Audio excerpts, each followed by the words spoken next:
Assalamualaikum warahmatullahi wabarakatuh. Ketemu lagi dengan saya dalam Kakak Agis Channel, sebuah channel yang selalu menyajikan kisah-kisah inspirasi dan juga dunia pendidikan. Saat ini saya akan mencoba mengupas tuntas terkait dengan asesmen nasional yang barangkali sudah kita ketahui bersama. Belakangan ini Mas Menteri selaku Menteri Pendidikan dan Kebudayaan Republik Indonesia telah mengeluarkan kebijakan untuk pelaksanaan asesmen nasional. Asesmen nasional di dalamnya ada asesmen kompetensi minimum, ada survei karakter, dan juga survei lingkungan pendidikan. Yang perlu kita ketahui bersama saat ini adalah asesmen kompetensi minimum. Tentunya para guru hebat sekalian juga harus mulai mengenal dan memahami apa itu asesmen kompetensi minimum, sehingga kita semua sudah mulai harus mempersiapkan para peserta didik kita untuk mengikuti, melaksanakan, dan menyelesaikan soal-soal di dalam asesmen kompetensi minimum itu sendiri. Baik, para guru hebat sekalian, yang akan saya tuntas kali ini terkait dengan AKM adalah apa itu asesmen kompetensi minimum, lalu juga apa itu literasi dan numerasi, ruang lingkup AKM, distribusi soal AKM, pengembangan soal AKM, learning progression di dalam AKM, contoh-contoh soal AKM, dan terakhir latihan soal AKM. Asesmen kompetensi minimum adalah sebuah kemampuan bernalar menggunakan bahasa dan juga kemampuan bernalar menggunakan matematika. Dengan demikian, di sini bisa kita simpulkan bahwa asesmen kompetensi minimum adalah sebuah asesmen yang menuntut para peserta didik untuk memiliki kemampuan bernalar di dalam menggunakan bahasa dan juga kemampuan bernalar di dalam menggunakan matematika, atau kita kenal yaitu literasi dan numerasi. Nah, untuk persiapan AKM itu sendiri, maka tentunya para guru hebat Indonesia semuanya harus sudah mulai membiasakan di dalam penyusunan soal mata pelajaran masing-masing, harus memiliki bobot atau nilai terkait dengan kemampuan literasi dan numerasi. Literasi itu sendiri adalah kemampuan membaca para peserta didik untuk mampu memahami isi, makna, serta konsep dari satu bacaan itu sendiri. Sedangkan numerasi adalah kemampuan mengaplikasikan konsep hitungan dalam suatu konteks, baik abstrak maupun nyata.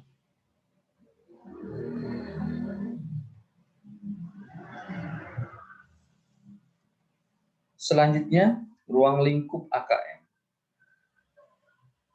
AKM akan dilaksanakan berdasarkan yang pertama adalah kelas. Maka untuk tingkatan sekolah dasar akan diterapkan di kelas 2, 4, 5, dan 6. Sedangkan untuk sekolah menengah pertama itu di kelas 8. Dan untuk sekolah menengah atas yaitu kelas 10 dan 11.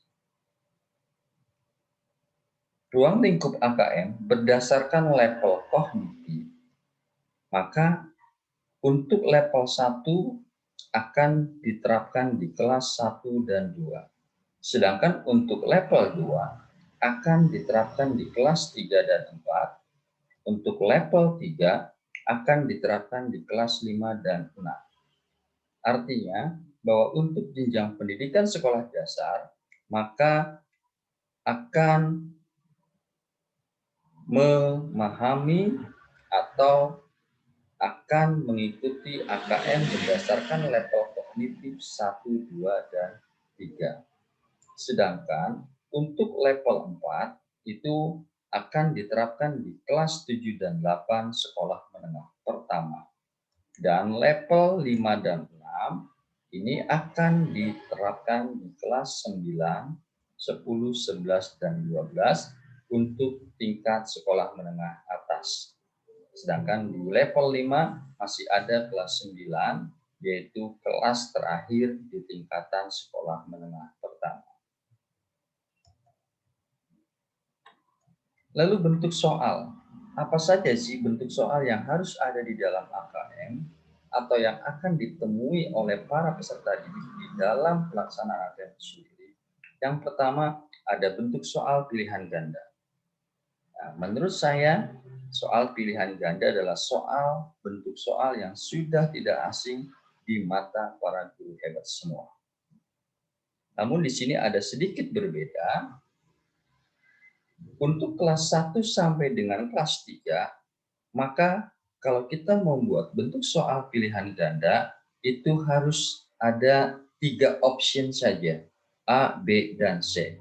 Sedangkan untuk kelas 4 sampai dengan kelas 9 di sekolah menengah pertama harus memiliki 4 option, yaitu A, B, C, dan D. Sedangkan untuk di tingkatan sekolah menengah atas, kelas 10 sampai 11, bentuk soal pilihan ganda harus memiliki 5 option, A, B, C, dan E. Nah, bentuk soal yang kedua adalah pilihan ganda kompleks. Apa sih pilihan ganda kompleks? Yaitu adalah sebuah pilihan atau sebuah soal yang terdiri atas pokok soal dan ada beberapa pernyataan. Nah, yang harus dilakukan oleh peserta didik adalah memberikan tanda centang pada kotak yang disediakan di setiap pernyataan yang dianggap sesuai dengan permasalahan pada pokok soal. Apakah itu kolom ya atau tidak, kolom benar atau salah, atau pilihan lainnya. Nah, di bawah ini adalah tentang ketentuan pemberian skor. Sini saya bacakan, pemberian skor berdasarkan kompleksitas dari pernyataan dan jumlah pilihan jawaban. Apabila jumlah pernyataan 3 sampai dengan 5 dan pilihan jawabannya itu 2, contoh benar atau salah, iya atau tidak, dan lain sebagainya, maka penskorannya adalah 1 atau 0. Artinya, di sini jawaban peserta didik akan diberikan skor 1 bila semua jawaban itu benar, dan akan diberikan skor 0 bila ada salah satu jawaban yang salah. Nah, jadi kalau ada soal pilihan ganda kompleks dengan pernyataannya 3 sampai 5, maka penskorannya cuma 1 dan 0. 1 adalah untuk semua jawaban benar, 0 adalah untuk jawaban yang ada salahnya. Sedangkan jika jumlah pernyataannya lebih dari 5 dan pilihan jawabannya lebih dari 2, contoh hewan, tumbuhan, mikroorganisme, atau pagi, siang, dan malam, maka penskorannya adalah 2, 1, 0. 2 untuk jawaban yang benar semua, 1 untuk jawaban jika ada salah satu yang salah, dan 0 jika ada jawaban yang salah lebih dari 2. Ini yang harus diperhatikan oleh para peserta didik semua. Bagaimana mereka untuk bisa mendapatkan skor yang sempurna, 1 atau 2. Selanjutnya bentuk soal yang ketiga adalah menjodohkan. Ini pun bentuk soal yang sudah tidak asing di mata para guru hebat semua. Ya. Saya kira tidak perlu saya jelaskan. Lalu bentuk soal yang keempat adalah isian atau jawaban singkat. Seperti apa itu bentuk soal ini? adalah soal yang menuntut para peserta untuk memberikan jawaban secara singkat. Jadi, untuk bentuk soal isian atau jawaban singkat ini, jawabannya sangat singkat. Bisa berupa kata, frase, angka, atau simbol. Perbedaannya antara soal esai dengan soal jawaban singkat, ya. Kalau soal esai itu kalimatnya berbentuk kalimat berita, sedangkan untuk soal jawaban singkat kalimatnya berbentuk kalimat pertanyaan. Nah, yang terakhir adalah bentuk soal yang terakhir, yaitu bentuk soal esai atau uraian. Ini pun barangkali bentuk soal yang sudah tidak asing di mata kita semua. Selanjutnya, terkait dengan distribusi soal AKM.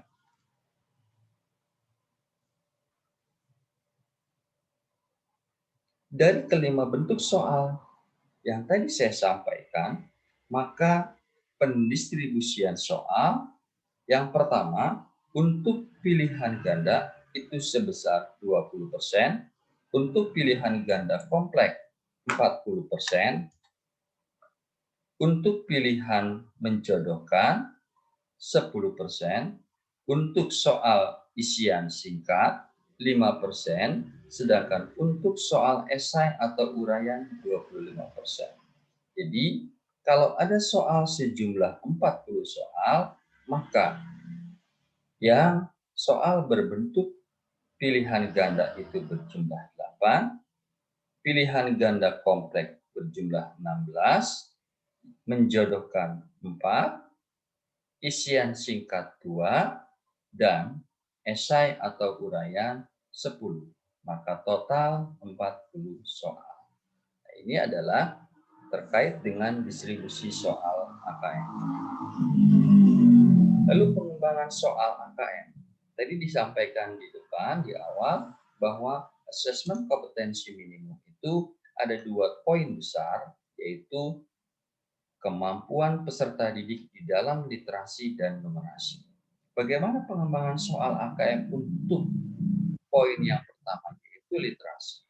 Maka soal literasi akan dibagi berdasarkan yang pertama konten teks. Sekali lagi saya sampaikan, soal AKM literasi akan dikelompokkan yang pertama berdasarkan konten teks. Konten teksnya apa? Yang pertama adalah teks informasi, yang kedua teks sastra. Nah, saya ambil kelas 11. Nah, saya adalah pendidik di SMA, maka untuk kelas 11 soal literasi berdasarkan konten teks informasi bobotnya adalah 70%, berdasarkan konten teks sastra 30%. Berarti jika tadi seperti soal berjumlah 40, maka soal yang memiliki konten teks informasi akan berjumlah 28. Sedangkan konten teks sastra berarti sisanya kurang lebih 12. Ini pengembangan soal AKM yang berdasarkan konten teks.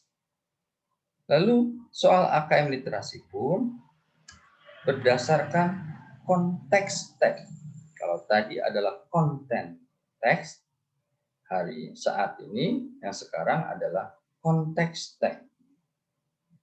Nah, soal AKM berdasarkan konteks teks ada 3, yaitu konteks personal, konteks sosial budaya, dan konteks saintifik. Ya, kalau tadi berdasarkan konten teks, ya, sekarang berdasarkan konteks teks.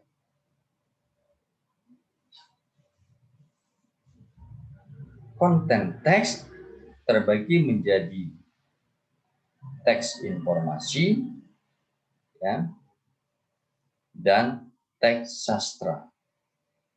Nah, kalau konteks teks, yaitu ada yang berkaitan dengan personal, lalu sosial budaya, dan juga saintifik. Bagaimana di kelas 11? Maka kalau soal AKM berdasarkan konteks teks, akan ada jumlah soal sebanyak 30% untuk konteks personal, 40% untuk konteks sosial budaya, dan 30% untuk konteks saintifik. Ini soal AKM yang berdasarkan konteks teks. Selanjutnya, berdasarkan level kognitif. Nah, karena literasi itu adalah kemampuan memahami isi, makna, serta konsep suatu bacaan, maka level kognitifnya terbagi menjadi 3. 1. Level menemukan. 2. Level memahami, interpret and integrate, yaitu mencoba menginterpretasikan dan juga mengintegrasikan. Dan level tertinggi adalah mengevaluasi dan merefleksikan. Nah, untuk kelas 11, maka untuk level terendah akan ada berjumlah soal berjumlah 30%, untuk level kedua 40%, dan level tertinggi 30%. Nah, ini adalah pengembangan soal literasi berdasarkan konten teks. Lalu yang kedua berdasarkan konteks teks, dan yang terakhir berdasarkan level kognitif. Selanjutnya bagaimana dengan pengembangan soal AKM numerasi? Oke. Untuk AKM numerasi, yang pertama berdasarkan level konteks teks.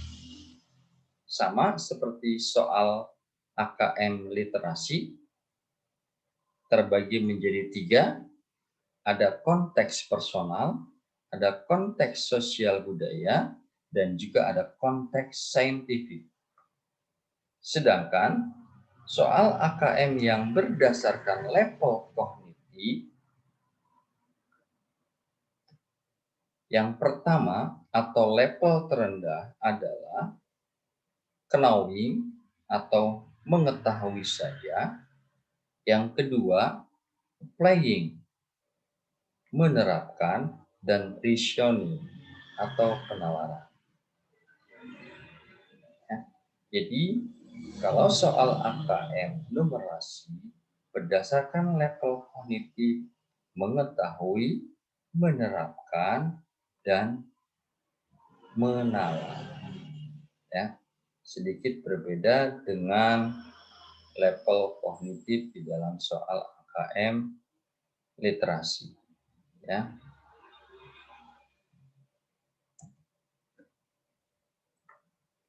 Sedangkan ini berdasarkan level kognitif ya. Knowing, playing, and reasoning, maka contoh domain materinya adalah ada materi bilangan, geometri dan pengukuran, aljabar, lalu ada data dan ketidakpastian.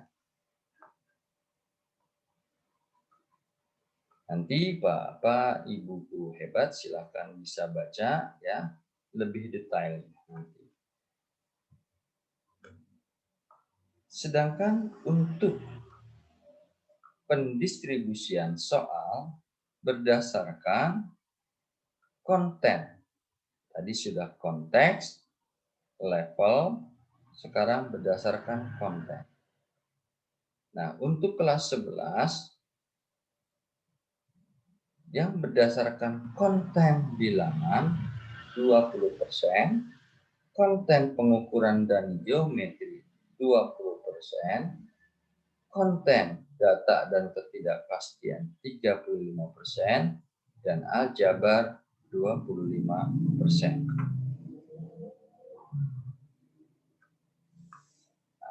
Sedangkan ini adalah bentuk atau format isi soal AKM numerasi. Ya. Ada nomor, ada domainnya apa, subdomainnya apa, kelasnya kelas berapa, konteksnya tadi apa, apakah personal, ya, apakah sosial budaya, apakah saintifik, ya, kompetensinya apa, level kognitifnya apakah knowing, playing, atau reasoning. Bentuk soalnya apakah pilihan ganda kompleks, menjodohkan, isian singkat, atau esai, dan indikatornya. Learning progression. Para guru hebat sekalian, saya tidak akan menjelaskan learning progression dalam video. Kali ini, para guru hebat boleh atau silakan membaca secara detail di dalam modul pelaksanaan asesmen kompetensi minimum yang telah dikeluarkan oleh Kemendikbud. Tetapi modul yang sudah final, ya, yang sudah difinalisasi atau yang terbaru. Nah, ini adalah contoh teks soal level 5. Coba kita lihat, ya. Contoh teks soal level 5. Tadi kalau berdasarkan level kognitif, ya, maka level 5 itu ada di tingkatan kelas 9 SMP dan kelas 10 SMA. Di sini disodorkan atau disediakan dua wacana, ya. Yang pertama adalah tentang bertelekomunikasi, yang kedua tentang kehancuran dalam proses. Yang harus diperhatikan oleh para peserta didik dan Bapak Ibu guru hebat, jangan pernah lupa sampaikan, ingatkan kepada para peserta didik untuk membaca dan memahami dengan teliti dan dianalisis poin penting apa yang ingin disampaikan atau yang ditanyakan di dalam soal tersebut. Kita lihat isi soalnya.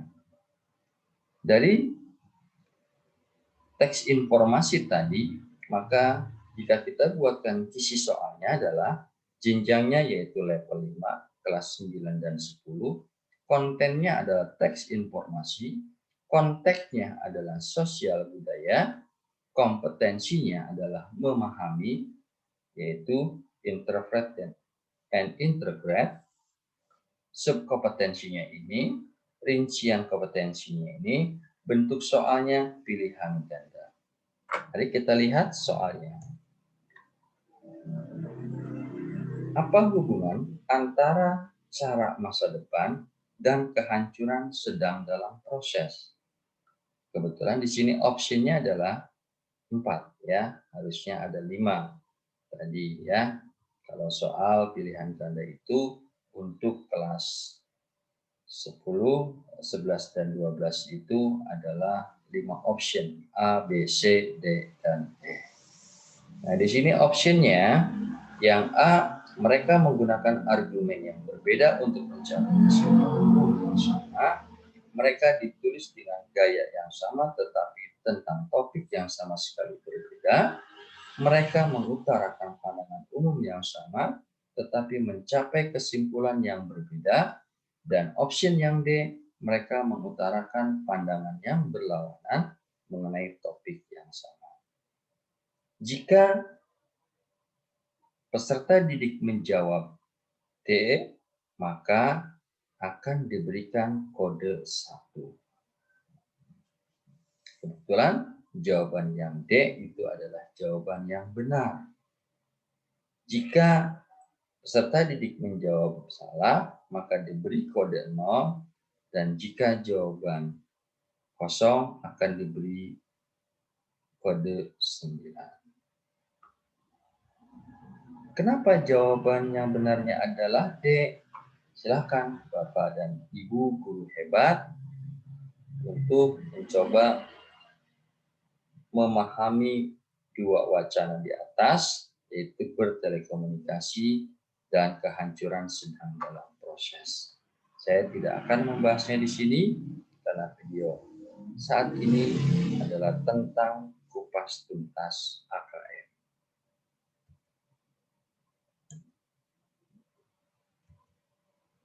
Nah, dari dua wacana yang tadi pun bisa kita buatkan contoh soal esai.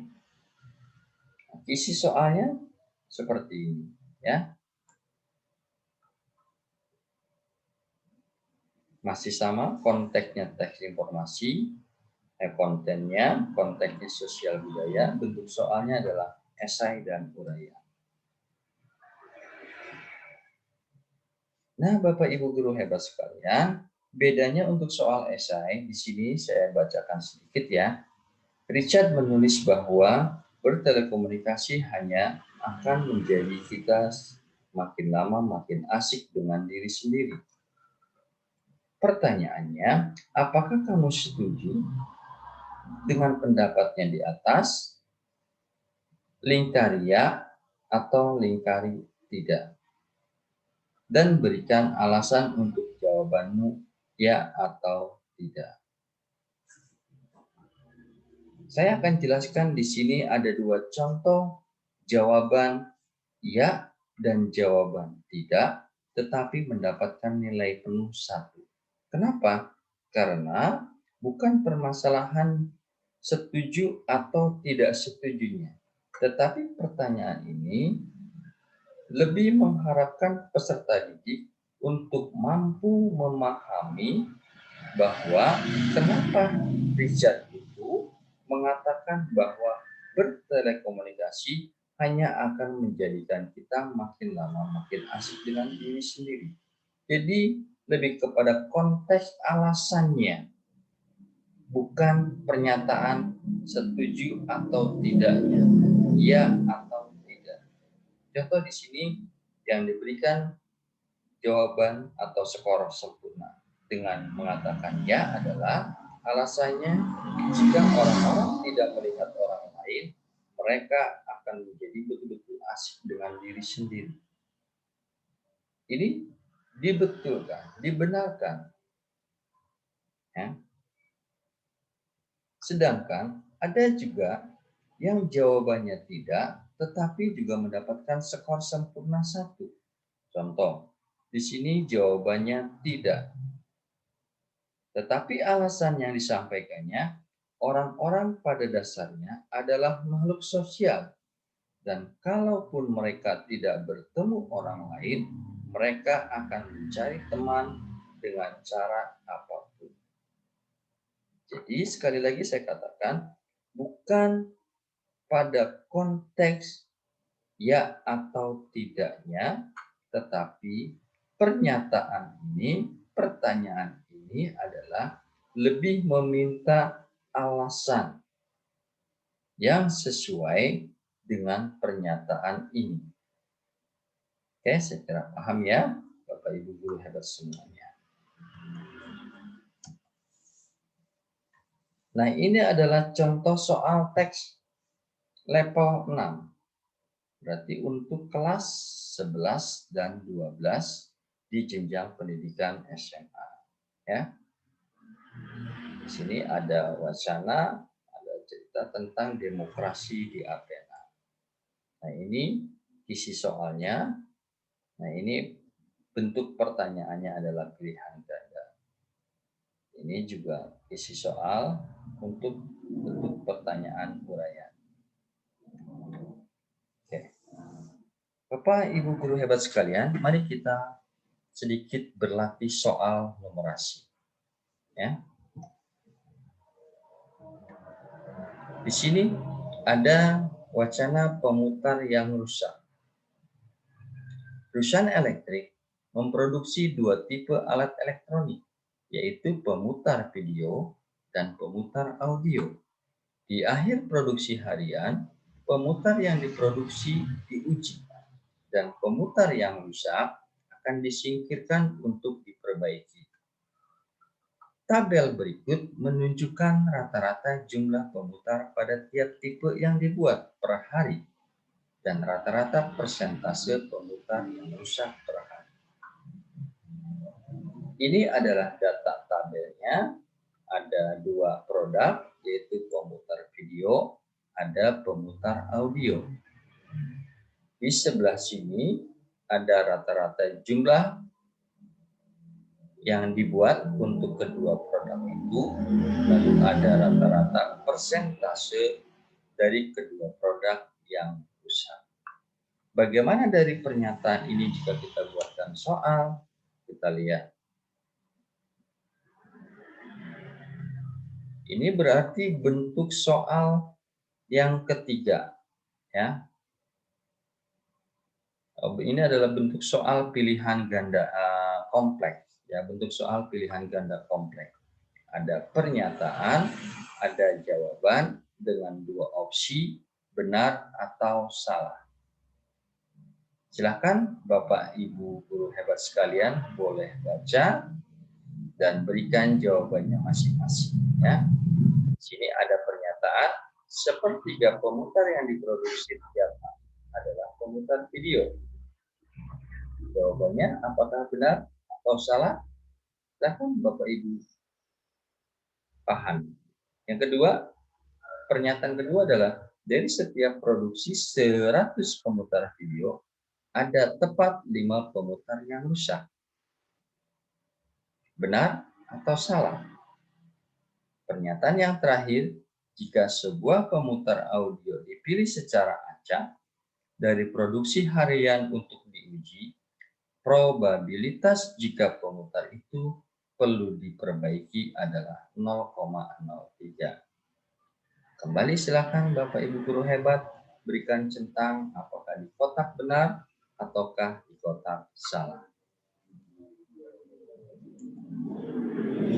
Nah, ini bentuk soal yang kedua dari wacana yang masih sama, ya. Salah satu penguji mengatakan rata-rata pemutar video yang dikirim untuk diperbaiki lebih banyak pemutar audio per hari. Apakah pernyataan penguji tersebut benar? Berikan alasan atau argumen matematis untuk mendukung jawaban. Berarti soal yang kedua ini kira-kira bentuk soalnya apa? Apakah pilihan ganda kompleks, menjodohkan, isian singkat, ataukah esai? Silakan Bapak Ibu guru hebat kembali pikirkan dan berikan jawabannya masing-masing. Lalu bentuk pertanyaan yang ketiga. Perusahaan Tronic juga memproduksi pemutar video dan audio. Di akhir produksi harian, perusahaan Tronic juga melakukan pengujian pada hasil produksinya dan produk yang rusak akan disingkirkan untuk diperbaiki. Ada tabelnya, kita lihat tabelnya. Ada tipe pemutar, ya. Ada perusahaan elektrik, ada perusahaan Tronic. Di sini adalah jumlah rata-rata video yang dibuat. Di sini adalah rata-rata persentase video yang rusak. Jadi tabel yang pertama adalah untuk pemutar video, tabel yang kedua untuk pemutar audio. Data ini adalah data dari kedua perusahaan, yaitu perusahaan elektrik dan perusahaan Tronic. Pertanyaannya, manakah dari dua perusahaan tersebut yang secara keseluruhan mempunyai persentase pemutar rusak yang paling rendah? Tuliskan perhitunganmu menggunakan data pada tabel di atas. Jika kita perhatikan pertanyaan ini adalah tadi contoh soal numerasi. Soal numerasi, ya. Numerasi itu adalah kemampuan mengaplikasikan konsep matematika dalam satu konteks, baik secara abstrak maupun nyata.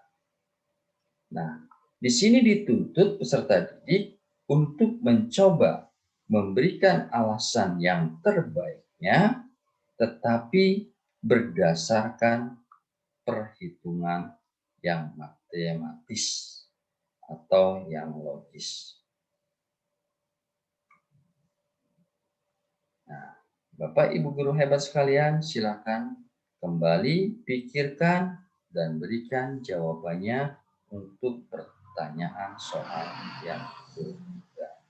Oke, Bapak Ibu guru hebat sekalian, ini adalah sedikit perkenalan terkait dengan asesmen kompetensi minimum yang sebentar lagi akan dilaksanakan, yang sebentar lagi para peserta didik kita akan merasakan, akan mengikuti ujian asesmen kompetensi. Kenapa kita perlu kenal, kenapa kita perlu memahami AKM ini? Setidaknya jika kita mengenal dan memahami asesmen kompetensi minimum, mungkin kita sedikit demi sedikit di dalam proses pembelajaran di kelas, kita mempersiapkan para peserta kita dengan membiasakan belajar tentang literasi dan numerasi.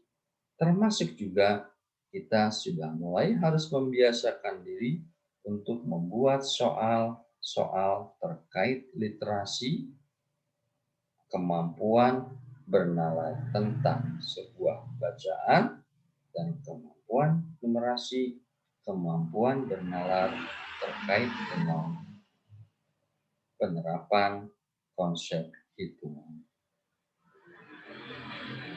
Itu saja video kali ini. Selanjutnya, insya Allah saya akan membuat video-video berikutnya terkait dengan asesmen kompetensi minimum, barangkali tentang bedah soal AKM. Jangan pernah lupa